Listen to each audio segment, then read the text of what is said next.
అంతకుముందు నల్లగొండ జిల్లాలో షర్మిలకు ఘన స్వాగతం లభించింది. బోనాలు, డప్పులు, నృత్యాలతో ఆమెకు స్వాగతం పలికారు. జై జగన్ నినాదాలు హోరెత్తాయి.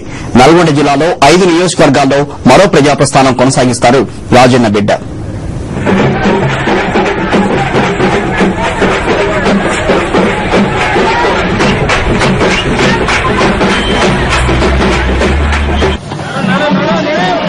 రంగారెడ్డి జిల్లాలో పాదయాత్ర ముగించుకున్న షర్మిల నల్గొండ జిల్లాలోకి అడుగుపెట్టారు. ఆమెకు స్వాగతం చెప్పడానికి వైఎస్సార్ కాంగ్రెస్ పార్టీ నేతలు, అభిమానులు భారీ ఎత్తున తరలివచ్చారు.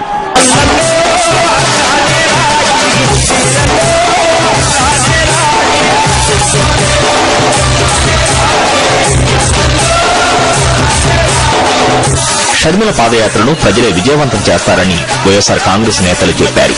రాజన్న బిడ్డ పాదయాత్రలో పాల్గొనడానికి ప్రజలు స్వచ్ఛందంగా తరలి వస్తున్నారు. ప్రజల సమస్యల గురించి మాట్లాడకుండా ఎన్నికల గురించి కిరణ్ మాట్లాడటంపై వైఎస్సార్ కాంగ్రెస్ నేతలు మండిపడ్డారు. నిజంగా ఆయనకు దమ్ము ధైర్యం ఉంటే లోకల్ బాడీ ఎలక్షన్లు సింబల్ మీద పార్టీ పరంగా ఎలక్షన్ పెట్టమనం ప్రజల సత్తా ఏంటో చెప్తారు. వైఎస్ఆర్ కాంగ్రెస్ వైపు ప్రజలు ఎవరున్నారు, లేకుంటే కాంగ్రెస్ వైపు ఎవరున్నారు తెలుగుదేశం పూర్తిగా తెలుస్తుంది. అందుకని కిరణ్ కుమార్ రెడ్డి పాటలు ఎవరికి మేము లోన్ ఇవ్వము, ఎవరికి ఫ్రీబీస్ ఎవరికి ఏమో ఉచితాలు ఏమి ఇవ్వము, ఇక్కడ నుంచి అన్ని బంద్ అన్నట్టు అదే రేట్లు పెంచేస్తాడు. కరెంట్ రేట్లు పెంచడం, మిగతా నిత్యావసర వస్తువుల రేట్లు పెంచడం వల్ల ఈ విధంగా ప్రజల కష్టాలు విపరీత ఉంది. వచ్చే సంవత్సరం కాలం నాటికి కిరణ్ కుమార్ రెడ్డిని పాతాల్లో కంది చెప్పడం మాత్రం కాదు. టీడీపీ నేత గాలి ముద్దుకృష్ణమనాయుడు షర్మిలను విమర్శించడాన్ని వైఎస్సార్ కాంగ్రెస్ నేతలు తీవ్రంగా ఖండించారు. వాస్తవానికి వాళ్ళ తెలుగుదేశం పార్టీ నాయకులు చేస్తున్నటువంటి ఏవైతే వ్యాఖ్యానంలో ఇది నీచమైనవి, నికృష్టమైనవి. తెలుగుదేశం పార్టీకి కనీస విలువలు లేదు. ఒక మహిళ పట్ల వ్యవహరించినటువంటి తీరు ఇది నిజంగా దుర్మార్గమైంది.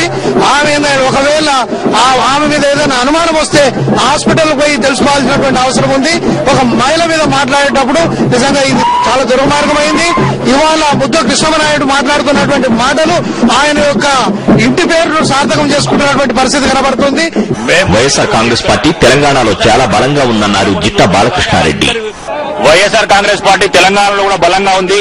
తెలంగాణలో షర్మిల గారు ప్రవేశించే పంచి కూడా మహబూబ్ నగర్ జిల్లాలో కానీ, రంగారెడ్డి జిల్లాలో కానీ ప్రజలు బ్రహ్మరథం పట్టిన రేపు నల్లగొండ జిల్లాలో కూడా అదే రకంగా ప్రజలు బ్రహ్మరథం పట్టబోతున్నారు. మేము అందుకే చెప్తున్నాం, ఇలా ఓట్లు సీట్ల కోసం చూస్తున్నారు కానీ వాళ్ళందరూ తప్పులుకే పరిస్థితి లేదు. తెలంగాణలో కూడా మేము ముందు నుంచి చెప్తున్నాం, 60-70 సీట్లు సాధించుకునే దిశగా మేము ముందుకు పోతున్నాం. తప్పకుండా రాజన్న రాజ్యం రావాలంటే, రాజశేఖర రెడ్డి గారు ప్రవేశపెట్టిన పథకాలన్నీ కూడా రావాలంటే కేవలం జగన్మోహన్ రెడ్డి ముఖ్యమంత్రి అయితేనే సాధ్యమైతే అని తెలంగాణ ప్రజలు కూడా ఎదురు చూస్తున్నారు.